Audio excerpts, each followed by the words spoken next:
We begin the day with the current U.S. president and the man who wants to have his job again. President Joe Biden has called the results of Tuesday's midterm elections good for democracy. With Democrats holding on to more seats in Congress than they had expected, the next 2 years of the Biden administration are looking better than many expected. Democrats had a strong night, and we lost fewer seats in the House of Representatives than any Democratic president's first midterm election in the last 40 years. And we had the best midterm for governors since 1986. I'm prepared to work with my Republican colleagues. The American people have made clear, I think, that they expect Republicans to be prepared to work with me as well. That's the president there, sounding bipartisan, a positive spin on those results. It all sounds good unless you are the Republicans who ran for Congress with Donald Trump's endorsement. Those candidates, of course, lost. It may be a time for soul searching for the GOP and for Donald Trump as well. In just the last 24 hours, more and more Republicans have gone public with a call for change, meaning they want a presidential candidate in 2024 who will win and whose name will not be Donald Trump. Is Trump's bid for the White House, is it over before it even begins again? Well, my first guest tonight, he knows a thing or two about the White House. He's a former White House insider. Richard Painter was the chief ethics lawyer for President George W. Bush. He's now a professor of corporate law at the University of Minnesota. Professor Painter, it's good to have you with us again. Politics is changing all the time in the United States. I want to start today by showing our viewers the front page of the New York Post today. I don't know if you've seen it, but I'll describe it here. It shows Donald Trump as Humpty Dumpty sitting on a wall, and it reads, "Don, who couldn't build a wall, had a great fall. Can all the GOP's men put the party back together again?" Now, we have to remind ourselves, the New York Post, that's a Rupert Murdoch newspaper. Does this tell you that the Republican Party is now done with Donald Trump? Well, we don't know. We'll see what happens and whether Donald Trump declares for the presidency and what the reaction is from leading Republicans. We do know that Governor DeSantis of Florida had a very, very good night on Tuesday night, winning his re-election as governor there by blowout. This is a state that, of course, was very, very hotly contested between Democrats and Republicans when George W. Bush became president, but is now Republican-dominated. So DeSantis will certainly be a threat to Donald Trump if Governor DeSantis decides to run for president. The Republicans, though, on Tuesday night around the country had three problems. One of them is Donald Trump and the baggage of Donald Trump. Americans are tired of him, and particularly most Americans, particularly swing voters, are very upset about the way Donald Trump refused to concede defeat in 2020 and the insurrection of January 6th and his contribution to that. Donald Trump is a lot of baggage for the Republican Party. Second, of course, was the abortion issue, which has motivated a lot of voters, particularly women voters in the suburbs, not to support the Republican Party at all. Now, getting rid of Donald Trump won't solve that problem unless the Republican Party takes a more moderate stance on abortion rights. And then the third problem was the quality of candidates. There were a number of candidates, particularly those who were pushed and promoted in primaries by Donald Trump, who were inferior candidates who did very, very poorly. And Dr. Oz in Pennsylvania was one of them. The Republicans had an opportunity to nominate someone who would have been a very staunch conservative, but more traditional Republican, and they might have won that seat. And they didn't. The seat that was Republican has now gone over to the Democrats in Pennsylvania. Would you say then, Professor Painter, that by listening to you, it sounds like you think that a Trump endorsement has now become toxic at the ballot box? I mean, is that what the midterms are telling us? The Trump endorsement apparently worked very well in primaries. In Republican primaries, where only the most diehard Republicans show up. But in the general election, the Trump endorsement is very toxic because swing voters, those who sometimes vote Democrat, sometimes vote Republican, will have no respect for Donald Trump's approach to elections. I mean, Donald Trump lost by 8 million votes in 2020. And it wasn't even close. This was not a Bush versus Gore situation like what we had in the year 2000, 22 years ago. And the way Donald Trump handled that, being a sore loser, and not only that, but instigating violence and engaging in other seditious activity that was probably criminal and that he may get indicted for. I think he should get indicted for. That is a very big turnoff for the vast majority of the American people. But do you still think, though, Professor Painter, is he going to go ahead and announce his candidacy? Well, he may, and whether or not he thinks he can win, he may announce his candidacy because he's focused only on himself and his own ego.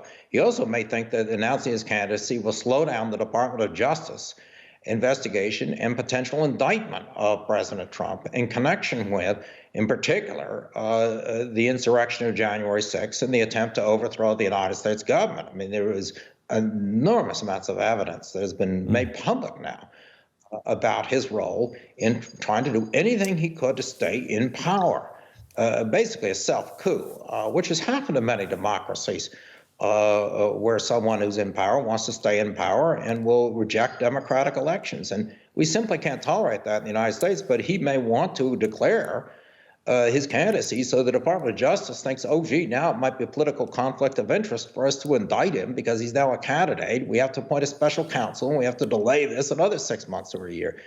And I think that would be a mistake for the Department of Justice. If they have enough evidence to indict him, but they haven't indicted him, though, Professor Painter. And that's what makes me wonder if maybe he's thinking that this Attorney General, Merrick Garland, is not going to take action against a former president, and therefore, of course, yeah, it makes sense for him to declare his candidacy and he can just run down the clock.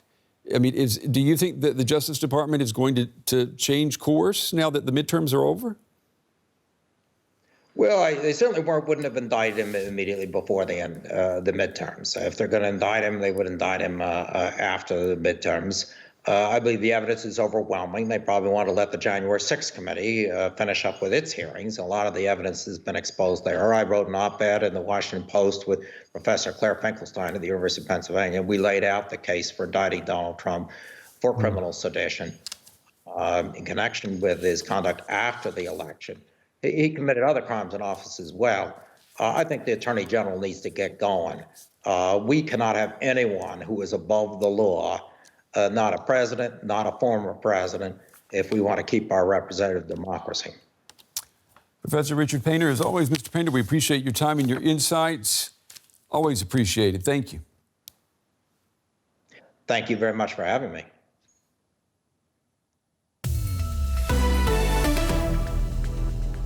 Well, following the midterms, the Biden administration has been quick to assure Ukraine that it will be business as usual. The weapons and the aid will continue flowing, whatever the outcome. The White House brushing off concerns that a Republican-controlled House of Representatives in Congress could perhaps pull the plug on assistance for Kyiv in the war with Russia. Here's the president's special assistant. Our expectation is that the outcome of the midterm elections is not going to impact U.S. policy towards Ukraine in the least. There's strong bipartisan support for all the actions we've taken to support the Ukrainian people and government and hold Russia accountable. So, no, we don't expect any major change. How do the U.S. midterm elections look from this side of the Atlantic? What is the picture of American democracy as seen from here in Berlin? Joining me here at the big table is Metin Hakkverdi, a member of the German parliament with the Social Democrats Party, that's the SPD. He's also deputy chairman of the German-U.S. Parliamentary Friendship Group. Mr. Hakkverdi, it's good to have you back. It's good to see you again after this long pandemic. What do you see when you look towards the U.S. at the moment? We see all the problems, but tonight we're just feel relieved that things didn't go really bad. So better than yesterday. What would have been, from Berlin's perspective, what would have been a worst case scenario? Starting with the worst case scenario, and then we come with the real best case. Okay. Yeah. But the worst case would have been that election deniers, basically people that are willing to blow up the democracy, the democratic system of the United States, would get into very important offices where they can do it, actually. And the American voter were not in favor of this idea, so mostly not. And that feels a little better than yesterday. Do you think most German lawmakers would say the best case scenario would have been a sweeping Democratic victory for Congress? Okay, probably at this time, the Democratic Party, we feel a little closer to the Democratic Party for several reasons. Yeah. Because of the Trump experience, of course. Sure. But if you look at Republican governor of Georgia, so he resisted the call for election denial. So no, it's a question of value. It's not a question of left and right. It's not a question of Republican, Democratic. It's a question of whether you stand for the Republic, right? Yeah. Yeah. I know you spent also a lot of time in the U.S. You know a lot of congressmen, congresswomen. How do they explain to you this incredible polarization of politics in America? Most would describe it as a process that has been going on for a longer time now, not only since the election of Donald Trump, but before that. It has a lot to do with money, with the two-party system, of course. It has to do with a frustration about the government, generally the government in Washington. You remember that saying, Washington is broken. The Tea Party movement back in the day. It's a lot of things are just accumulating now to this personal of the Republican Party, and of course, Mr. Trump was the most important symbol to it. And we will see whether it's just him or more to that movement. I believe there's more to Trumpism than just Mr. Trump. So we will have to deal with it in the future. We've heard this week from several commentators here in Germany that the polarization or the breaking down of politics in America began in 2000 with Al Gore not becoming president. And we've heard this week, time and time again, almost lamenting if Gore had become president, the world would be very different. Climate change would be a lot further. Is there that type of wishing that things could have been different among German lawmakers when you're talking about the U.S.? No, we are not wishing for governments in other countries, and not in the United States as well. But the United States is the most important country in the world. It's our most important ally outside Europe. The United States brought us democracy, so we are thankful for that forever. But we are really just afraid, seriously afraid of the democracy in the United States. So it's not too much a matter of whether a Democratic candidate wins or a Republican. I'm a social democrat, so you can think of what I find more sympathy for. But no, the important issue is that institutional values of balance of power, Rechtsstaat, as we say in Germany. The rule of law. Yeah, rule of law. So this is what at stake, and this is what makes us feel all uncomfortable. And this is not related to party politics.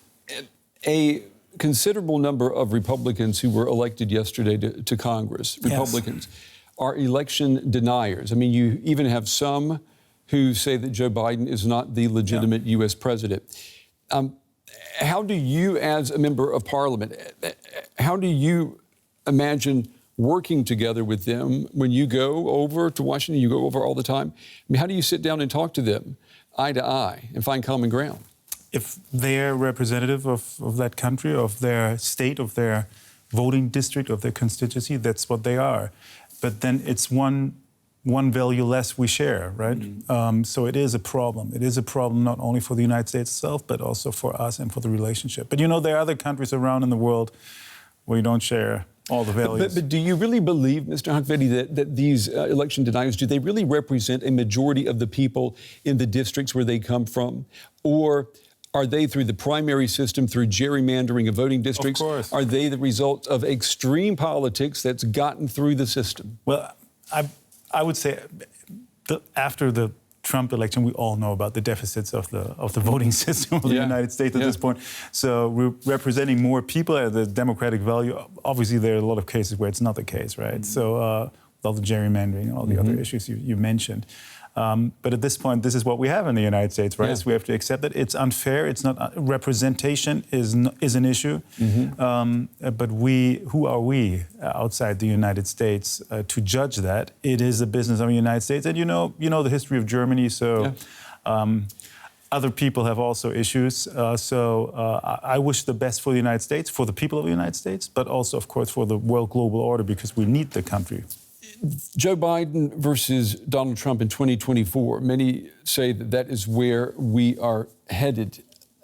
What goes through your mind as a German lawmaker, the prospect that in 2024 you could have again Donald Trump as U.S. president? Long way to go. So we will see now who's going to be candidate for the Republican Party. As I understood the re-election results in the state of Florida, there might be an issue, not the next month, but maybe tomorrow, who's going to be candidate for the Republicans. And we see what the debate goes and with the Democratic Party as well. So it's too early to say that. But what we do know is no matter who's going to represent what party, Trumpism, this frustration with representation and democracy generally will be an issue in the United States. So we should be just calling out for those people that try to make the life of the people better in the United States and hope for the best for democratic values. You know, this is the country, as I said, brought democracy to our country. So there's still a lot of trust left that they will do it. It's good to hear. Mr. Hakvedi, as always, we appreciate your time, appreciate you coming in. It's good to see you again. Thank you. Thank you.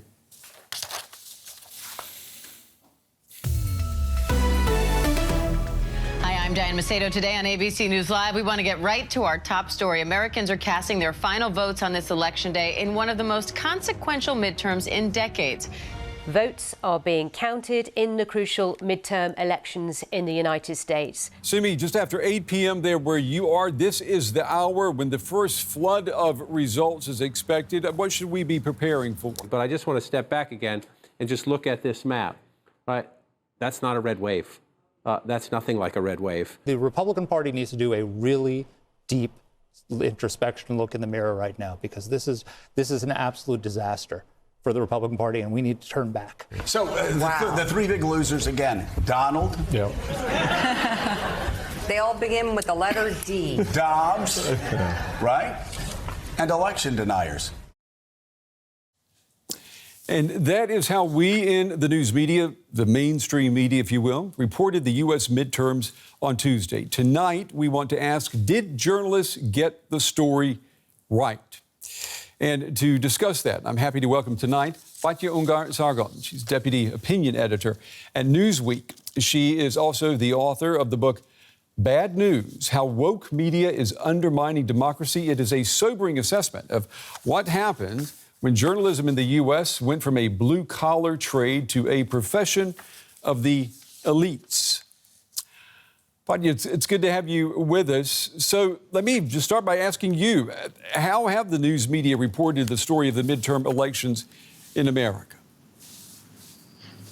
Thank you so much for having me. It's great to be here with you. So, yeah, I mean, we got this wrong. I got this wrong. A lot of us were looking at the polling and we were listening to voters and talking to voters, and one got the sense that there was going to be a huge red wave, that voters were very upset about the economy and that the Democrats had failed to coalesce around a singular message on the economy and how they were going to make things better for voters. You had a lot of voters talking about crime and 2 million illegal immigrants crossing the border, the breakdown of the rule of law. And there was really this sense that they were going to really rebuke the president's party, which is very normal, by the way, for a midterm election. And that just didn't happen. The Senate is leaning towards the Democrats. The House is maybe a little bit leaning towards the Republicans. They might take the majority, but in a very small way. After the elections in 2018 and 2020 in the U.S., we talked with a lot of pollsters such as YouGov as well as Gallup, and they admitted that the reliability of polling now has to be put into question because the traditional method of interviewing people on the telephone, sometimes it's become almost impossible. As a result, we've been very hesitant to rely on polling numbers leading up to the midterm elections in the U.S. That was not the case among U.S. networks and cable news, for example. Why do you think that was? Why rely on data that is suspect?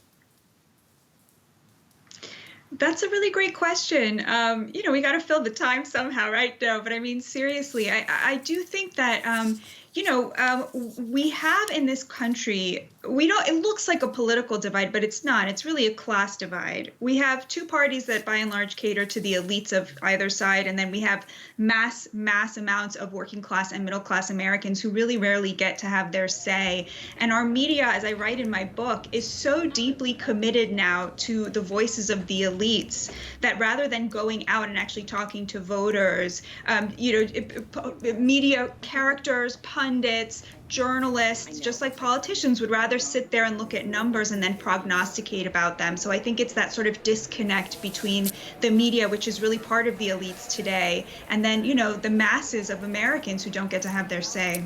Well, let me ask you about this term elites. I mean, journalists we are, like it or not, we're gatekeepers. Even with the internet and with citizen journalists, we're still gatekeepers, and that gives you a amount of power, also authority, great responsibility. So it's not necessarily a negative thing, is it? I think if your job is to tell the great American story, you know, the first draft of history, to signal to politicians and people with immense amounts of power what they should care about, I think it's very bad to live in a way that not only has elevated you above your fellow Americans, but what has happened as a result of that is journalists have developed a lot of contempt for average Americans. And I think that's very bad. Yes, I'm sorry. Yeah, no. I mean, I take your point there, and I'm wondering too. What about the role of journalists as educators? Reporters, I noticed in the run-up to the midterms, were saying nonstop that the U.S. voters blame the U.S. president on they blame him for inflation, they blame him for the economy. But I saw very little attempt at reporting and educating people about the fact that the president may have actually very limited means of stopping inflation quickly, and that may actually lie with central banks, for example, with the U.S. Federal Reserve. We didn't see those attempts to educate the voters. Instead, what we saw was reporters just saying, voters blame the president. Why do you think reporters dropped the ball there? Honestly, I would never, ever presume to think that I should be educating a single mom working 2 jobs and commuting an hour either way. I would never dream of thinking it's my job to educate a truck driver who sits in a truck for 14 hours a day, delivering every morsel of food that, you know, we on the coast put in our mouths. I would never dream of educating a person who works on a railroad. Like that's just not my job. My job is to hear their concerns and reflect them back to the rest of the American people. And, you know, my life is so much easier than working class Americans. It is so much easier than the struggles that Black Americans face with crime in just exploding in their neighborhoods, the working class struggling to achieve an American dream that is no longer in reach. I just don't think that is our job. I do think most people in the progressive and liberal media do think it's their job to tell voters what to care about, but that's why they've lost credibility. Well, what about the role of journalists, particularly in the United States, to help support an informed electorate? You want smart voters going into those polling stations and making informed decisions, right? Do you think that responsibility has been sometimes forgotten in the news media, commercialized news media in the U.S.? I have to tell you, I have never met a person who is struggling to make it, who is not deeply informed about who best represents their interests. Like, that is not something for us to tell them. They know that. And the idea that somehow there's a piece of information that they're missing that would make them vote for the party that we in the elites believe better represent their interests, I've just never bought into that. I just don't buy that. I think people know what's in their best interests. And I think the problem with the media today is that we think we know what's in their best interests, but they know what's in their best interests. I've got 1 more minute. It's an excellent conversation. Look to 2024. Thank you. 2024. Yeah, we don't get to do this every day. I mean, it's almost a luxury. What would you hope for the coverage leading us to 2024 and the next presidential election? I've got 30 seconds. I have to tell you, I think the narrative that America has never been more polarized is a total myth. Middle and working class Americans have never been more united about the values that this great nation was founded on. It's people who make money off of trying to divide us and get power off of it, who are just making up this story about polarization. And I just wish we would stop and we would actually reflect where voters are at, where Americans are at. Yeah, building some bridges there. Batya Ungar Sargon, it's good to have you on the show. We appreciate your insights. Come back and talk with us. I'm sure we're going to have plenty of reasons to talk in the future. Thank you. Thank you.